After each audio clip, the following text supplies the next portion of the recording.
TOPSHOT, Sweden's team players take part in a training session of the Sweden national football team at the Ekaterinburg Arena, in Yekaterinburg, on June 26, 2018 on the eve of the Russia 2018 World Cup Group F football match between Mexico and Sweden. Photo by Anne-Christine POUJOULAT, AFP. Photo credit should read Anne-Christine POUJOULAT, AFP. Getty Images. Through 2 games of the tournament, Mexico felt like one of the favorites, and Brazil was one of the underperforming big dogs. But that's why they play the 3rd game. Mexico laid a gigantic egg versus Sweden and Brazil got a satisfactory 2-0 win over Serbia. Now going into the matchup, Brazil are decidedly in the catbird seat. How we got here? Mexico were the darlings of the first World Cup week. They absolutely dominated Germany, setting the tone for the German failure. Their form slipped slightly in the 2nd game, but they were still able to beat South Korea. However, they were disastrous against Sweden, getting outplayed all over the pitch. They're going to have to hope they can recapture their form from the Germany game because they will need their best. Brazil started pretty slow, a 1-1 draw with the Swiss followed by a very late victory over Costa Rica, left them looking like more bark than bite. However, after their comfortable win versus Serbia, Brazil have found the engine to make them tick. Many would expect that engine to be Neymar. In fact, the PSG star has had an alright World Cup, scoring against Costa Rica, but struggling against Switzerland.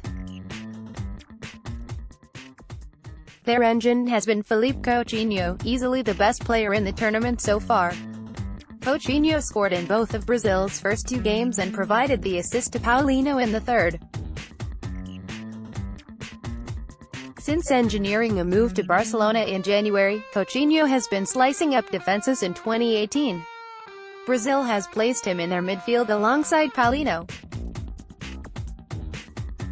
It's a midfield 3 that one would expect to bring more control than it has through 3 games.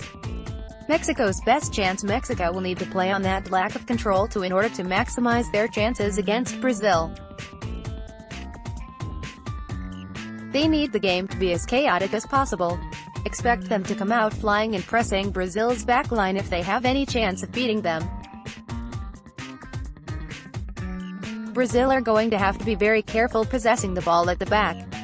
They do not have the best passing defenders and Mexico might be able to exploit that.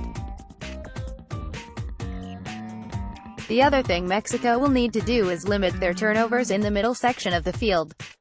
Brazil have been thriving on midfield turnovers and quick outlets to either Coutinho, Neymar or Willian. Brazil are hoping Douglas Costa will at least be fit enough to be on the bench for this game, but his status is uncertain. Mexico need to get Irving Lozano and Carlos Vela pressing aggressively high up the pitch like they did against Germany. What could play into Brazil's favor though is they do not possess the ball the same way Germany do. They move the ball quickly, getting it to the wide man, Neymar usually. If Brazil quickly beats the first pressure wave, Neymar and Coutinho will have space to attack that Mexican defense. Big trouble for Mexico. All in all, it's expected that Brazil will be able to get by Mexico. It should be a tense affair, and the Mexican team should come out flying. It's not very often you get to play against Brazil in the World Cup. But because they're Brazil, they don't lose to teams like Mexico very often.